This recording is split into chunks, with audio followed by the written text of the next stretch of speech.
Suspense.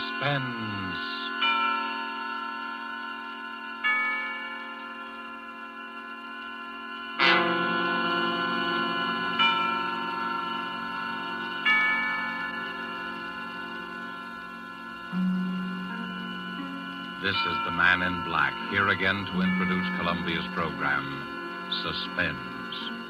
Tonight, in one of her rare radio appearances, we bring you one of Hollywood's most idolized personalities, Miss Dolores Costello.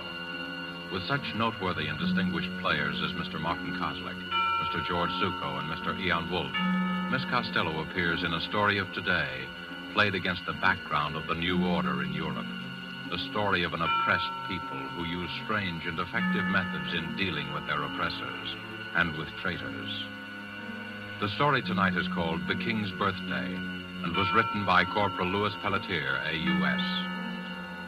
And with the performances of Dolores Costello as the Danish Countess Elsa, of Martin Koslick as the Nazi Gauleiter, Reichman, of George Zucco as Dr. Erickson, and of Ian Wolfe as old Peter of Cronwald Castle, we again hope to keep you in suspense.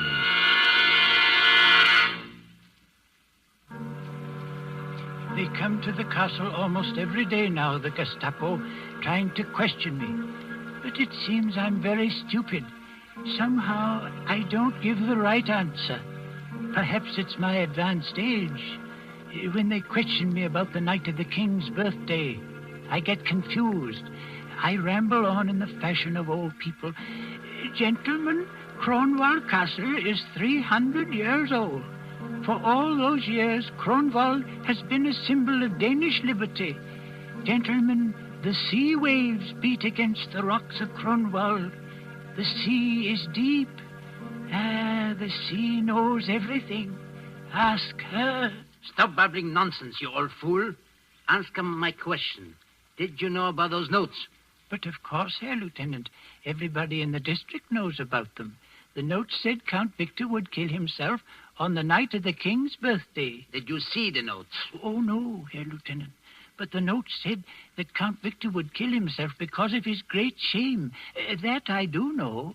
And the note said the exact time, 12 midnight. So you know the exact time? Yes, I'm fond of clocks, you see. My father had a clock that told the time with a bird jumping out.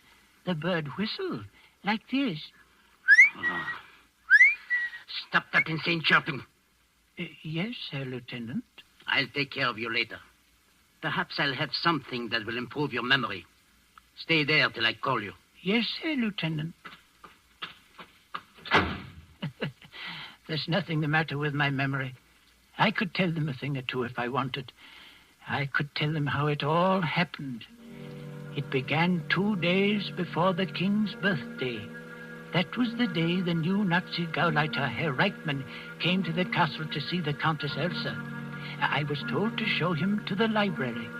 It was cold and gray, and the sea was pounding on the rocks, very angry, like it always is in November.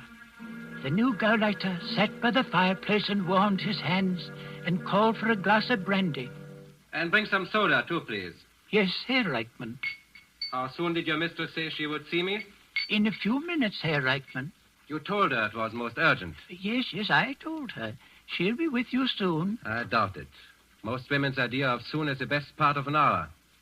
In my country, we train our women to... The brandy, Herr Reichman. Oh, well, thank you. Yes, in Germany we... Courvoisier. Ready to get brandy like this. Count Victor can get many things that are forbidden to his countrymen, Herr Reichman. Count Victor's cellar is well stocked. Is it really? Yes, we have meat at the castle. Nobody in Denmark has meat, only Cronwald Castle. You're lucky. So they say. Shall I leave the brandy, sir? Yes, but you stay here a minute. Tell me, what's your name? Peter, sir. Ah, yes, Peter. You have been at Cronwald since you were a child. 63 years. Am I correct? Why, yes. How did you know? It's my business to know a lot of things, Peter. You don't approve of Count Victor, do you? It's not my place, sir, to... 3 days ago in the marketplace, you were heard to make an indiscreet remark concerning Count Victor's collaboration with Berlin. I think a word very close to traitor was used. Was it, sir? What do you think? I think, Herr Reichman, the fire is in need of some more wood. If you'll excuse me, I'll get some. Do, by all means. And Peter. Yes, sir? Tell your mistress that I do not intend to spend all afternoon here. My business is urgent, and You may tell the Countess yourself, sir. Herr Reichman. Countess Elsa, excuse me, I was just saying... That's quite all right, Herr Reichman. Sit down, please. Thank you. Peter told me your business was urgent. I hope I haven't kept you. No, not at all. My business is urgent. But as a new Gauleiter of this district, I might combine social pleasure with business, and... Oh, that's very kind of you. I had hoped that my wife, Frau Reichmann... Oh, of course. You must ask her to call sometime. Yes, I will. Although I've never had the pleasure of meeting Count Victor, it would be a great honor if we may call as soon as he returns from Berlin. Certainly, Herr Reichman. Thank you. And this urgent business? Yes, we come to that. Do you mind if I smoke? Not at all. A good cigar always makes unpleasant things easier to tell. It sounds almost as if you had rehearsed that line on the way to the castle, Herr Reichman. I did. And since it was ineffective, I'll be blunt, Countess. I'd prefer it. 3 days ago, Countess, to be exact, on the day I arrived at Kronwald to begin my duties as Gauleiter of this district, I found this note on my desk. Read it, please. Count Victor of Grunwald will kill himself on the night of the king's birthday. That note was on my desk in the morning. At noon, I found this one. Read it, please. Count Victor of Grunwald will repudiate his Nazi collaborators. He will choose the night of the king's birthday for his death. I thought at first it was some crank, but the notes kept coming. Then I heard that everybody in the district believed what the note said. In every house and shop and farm, they are saying that Count Victor is going to kill himself. You'll see why I said my business was urgent. Yes, I see. It's not that I have the slightest fear for the Count's safety, but the writer of these notes must be found and treated with severest penalties. You have no fear for my husband's safety? Of course not. Certainly no anonymous letter writer could force the Count to take his own life. I wonder. What do you mean? You wish me to be frank with you? Naturally. You know that my husband is hated by the whole countryside? What of it? People here are too stupid to know what's good for them. Perhaps. But the writer of these notes seems to be a little less than stupid. You think so? If you knew Danish history, Herr Reichman, you might agree. For hundreds of years, the night of the king's birthday has been a special occasion at Grunwald. On that night, the castle renews its pledge of loyalty to the king and to Denmark's freedom. A very theatrical gesture. Quite. But if anyone wished to remind Count Victor... If someone wished to remind the Count that he had chosen our glorious Führer for his leader... Yes. The night of the king's birthday would be, shall we say, the psychologically correct time to do it. You reason well, Countess. I know my countrymen. Evidently. I can see how these notes would inflame their imagination. If Count Victor were to take his own life as a public repudiation of his present political bonds, the whole country would be stirred to its depths. I see.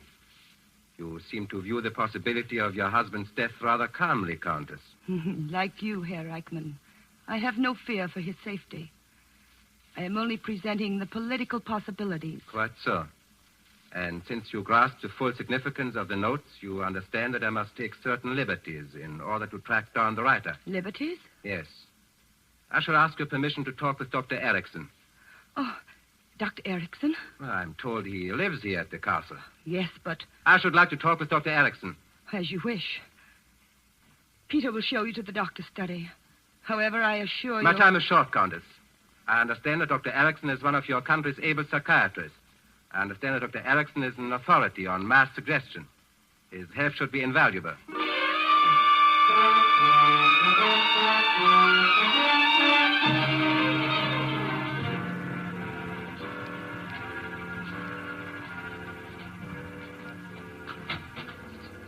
Dr. Erickson.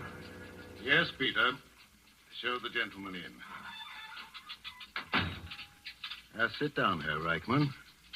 Don't be alarmed about these mice. I'll remove them just as soon as Herman here gets through the maze. Watch him. He's really quite clever. I've been trying him on liver extract and... he made it. Good night, Herman. Now, off to bed.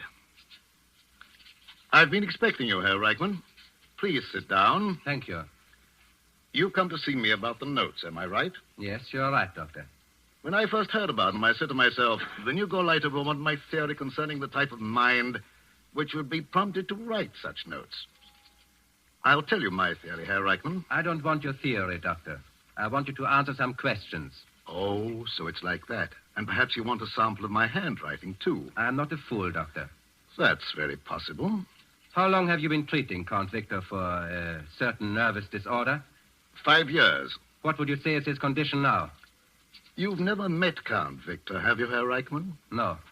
When you talk with him, you'll see no outward sign of his malady. It manifests itself only during periods of despondency. In the last few years, I am happy to say that these periods have been infrequent. Count Victor depends a good deal on you, doesn't he, Doctor? Perhaps I've almost cured him. In return, he's given me this laboratory and money for my experiments. But you do have a great deal of influence on his mental processes. Yes, Herr Reichman, I do.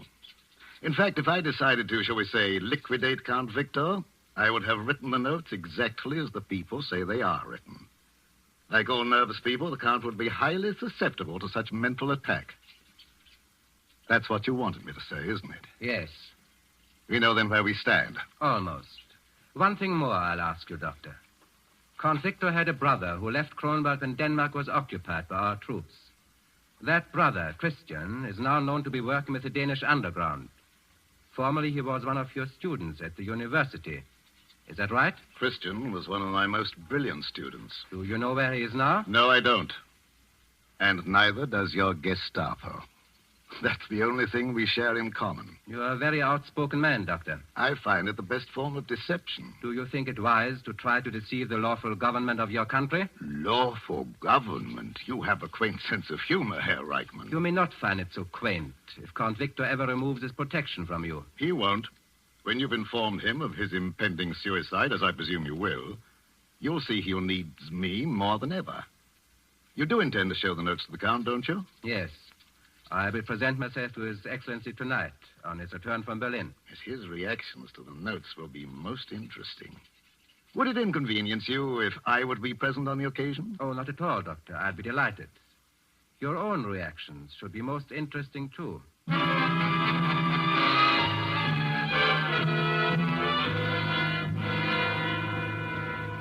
Dad? That's what the people think, eh? They think they can kill me with words. They can't do that to me, can they, Doctor? Easy, Count Victor, easy. But this childish note. Count Victor will kill himself on the night of the King's birthday. Because of his great shame here, I'll great shame them, all right. They'll see that... Doctor, a little of the brandy, please. Yes, of course, Count Victor. Now, you mustn't upset yourself. Who's upset? The whole thing is completely nonsensical, completely. Of course it is. Ask Herr Reichman. His police have practically caught the writer of the notes, haven't they, Herr Reichman? Practically, Doctor.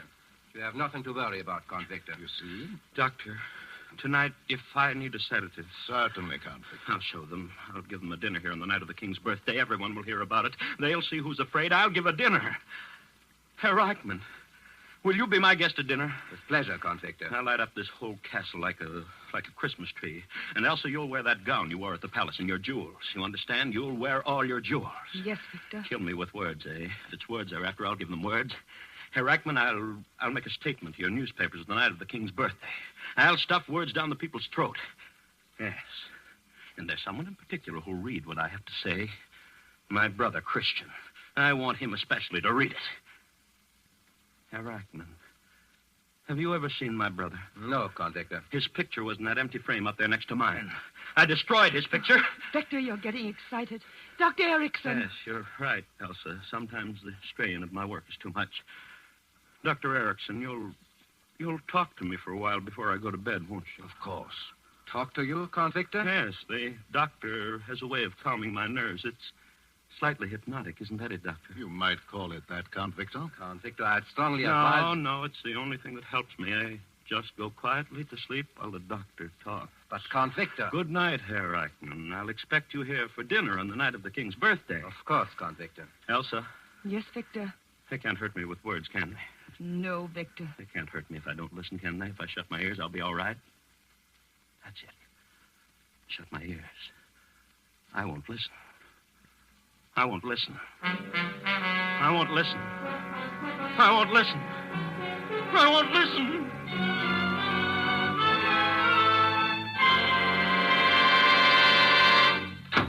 Herr Gauleiter, Yes, Lieutenant? while you were out to lunch... You needn't tell me. It's another note. Yes, Herr Gauleiter. Where did you find it this time? I hesitate to... Speak up! Speak up! I found it, Herr Gauleiter, in the pocket of my own tunic when I was about to go on duty. Never mind the details. I found one of them under my pillow this morning. Count Victor called me and said there was one delivered with his morning paper. A farmer came in here at 8 o'clock. He found one nailed to his door. Lieutenant, it has got to stop. Yes, Herr Gauleiter. Just as our Führer says. If you tell a lie often enough, everybody believes it. That's true, Herr Gauleiter. Is it? Well, as the Gauleiter says... Do you believe Count Victor will kill himself? Oh, no, Herr Gauleiter. Neither do I. But the Countess was right about one thing.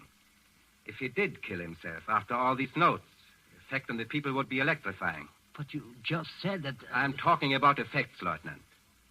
From what I have seen of the Count, he is too much of a coward to take his own life. But if someone else killed him and made it look like suicide... Yes, it could be done, but how? How? I don't know. There will be 4 of us at dinner. I have ordered 50 guards to patrol the grounds. 4 guards will be stationed in the dining room while we eat. No one can get near the Count. It's impossible to kill him. But in this strange country, you can't even trust the impossible.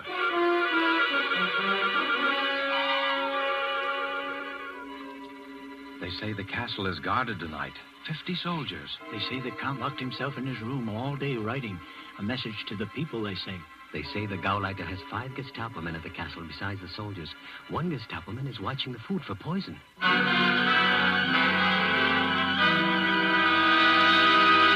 Wait a minute, you.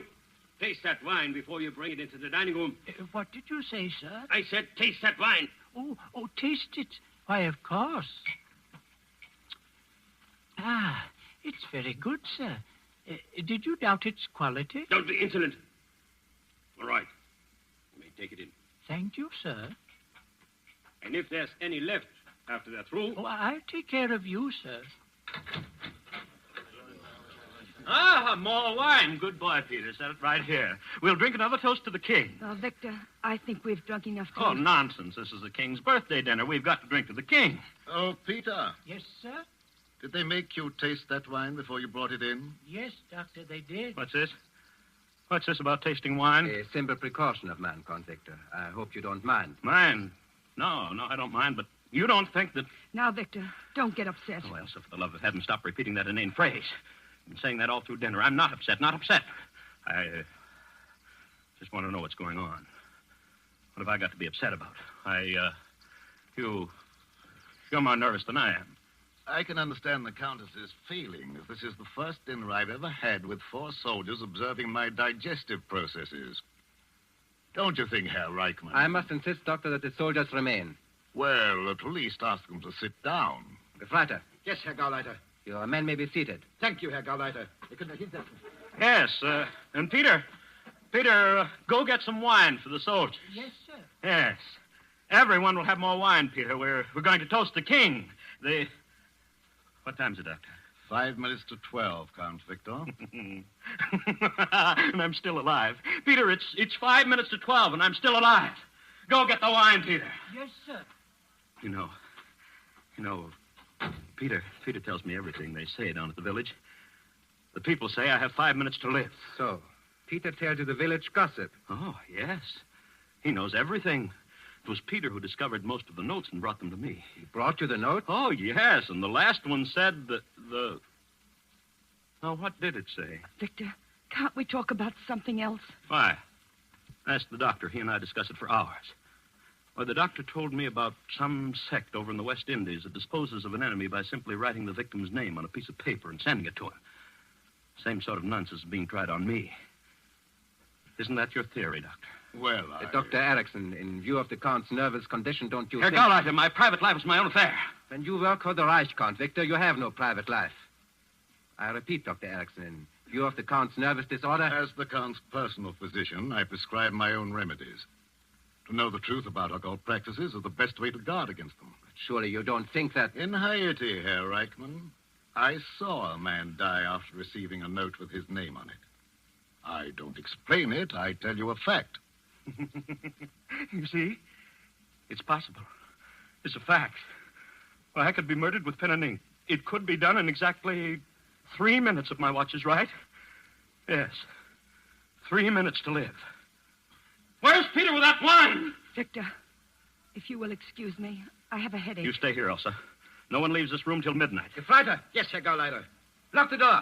Bolt all the windows. Yes, Herr Gauleiter. Tune season. Yes. Yes, that's right. Bolt everything. They won't come in here after me. They won't touch me. Victor, you're being absurd. I asked Countess, I think it best to comply with Count Victor's wishes. Humor me, my dear. Humor me. You'd never forgive yourself if you treated me unkindly during the last 2 minutes of my life. Especially since you wished me dead so many times. Victor. It's the truth, isn't it? Count Victor. 2 minutes to live, Doctor. This is a good time to hear Elsa's confession. If I may say a word. You may not. Elsa, it's the truth, isn't it? Isn't it? Yes, Victor. It's the truth. I wish you were dead. I hate every minute I live under your roof. I hate the thing you've become. A Nazi puppet. I hate your sniveling, goose-stepping mind, just as I loathe this fat specimen of the super race you've invited to dinner. Gefreiter, all right? No, let her finish, Herr Gauleiter. Go on, Elsa. I despise you as a man. Your countrymen despise you. Even before the Nazis came, you were planning to sell us out. All that Kronwald has fought for down through the years. The Danes should be a proud and free people. You sold all that for a cast-iron Nazi cross. I wish you were dead, Victor. I wish your soul were rotting in the grave that's waiting for all these mad men of Europe. Doctor, listen. 12 o'clock.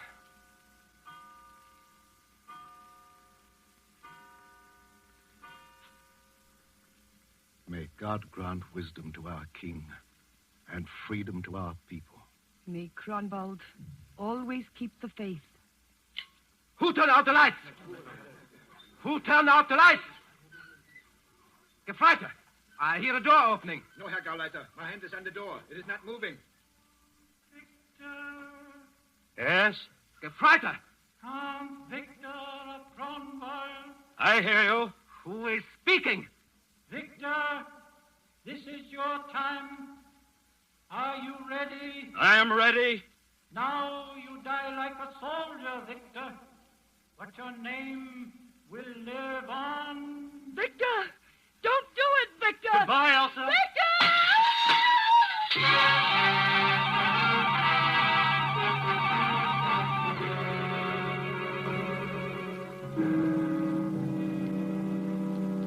Have they found the body? They say the body was washed out to sea. But yesterday on the rocks they found the Count's wristwatch and a handkerchief with the initial V on it. They'll never find the body. Say what you will. Count Victor was a brave man to take his own life. Yes, he showed those Nazis a Dane could die for honor. You know what the Nazis say?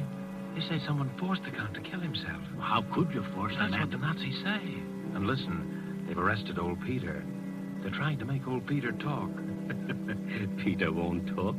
But if he did, I bet he could tell them a thing or two.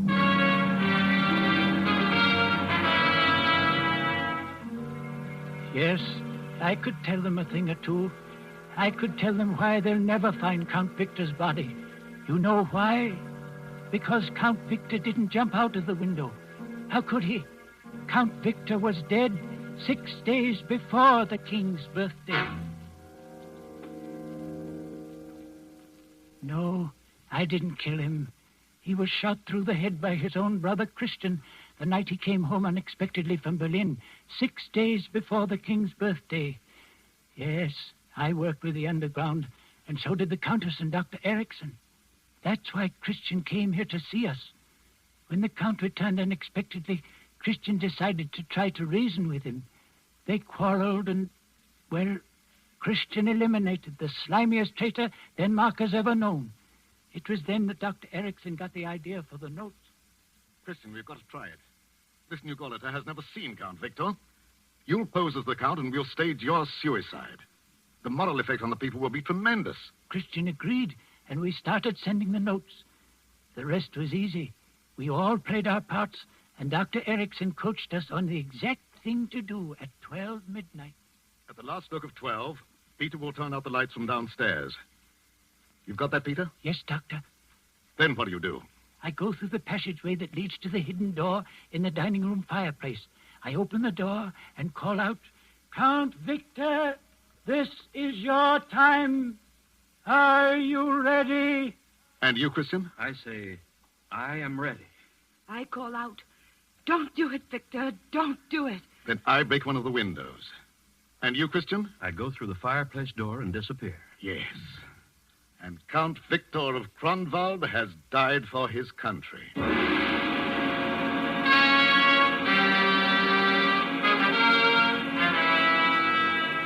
Well, that's how it was done. We planned it well, even to putting Count Victor's wristwatch and handkerchief on the rock where the Nazis would find them. Presently, the Gauleiter will question me some more. But soon there will be a note on his desk, and I can hear him saying, Lieutenant, how did this note get on my desk? A note? I don't know, Herr Gauleiter. What does it say? Says, remember the night of the king's birthday. Your turn is next, Herr Gauleiter. Your turn is next.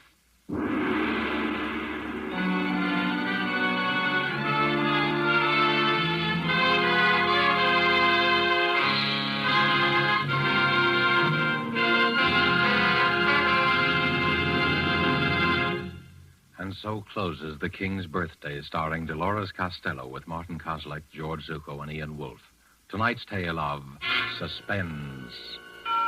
The producer of these broadcasts is William Spear, who, with Ted Bliss, director, Lud Gluskin and Lucien Marowik, conductor and composer, and Corporal Louis Pelletier, radio author, collaborated on tonight's Suspense. This is your narrator, the man in black, who conveys to you Columbia's invitation to spend this half hour in suspense with us again next week. Suspense will be heard at a new time, Thursdays at 10:30 Eastern War Time and 7:30 Pacific War Time. Perhaps you will want to note this down. The new time for Suspense will be Thursdays beginning next Thursday at 10:30 Eastern War Time and 7:30 Pacific War Time. Our play next Thursday will be The Singing Walls, based on a story by Cornell Woolrich. This is CBS, the Columbia Broadcasting System.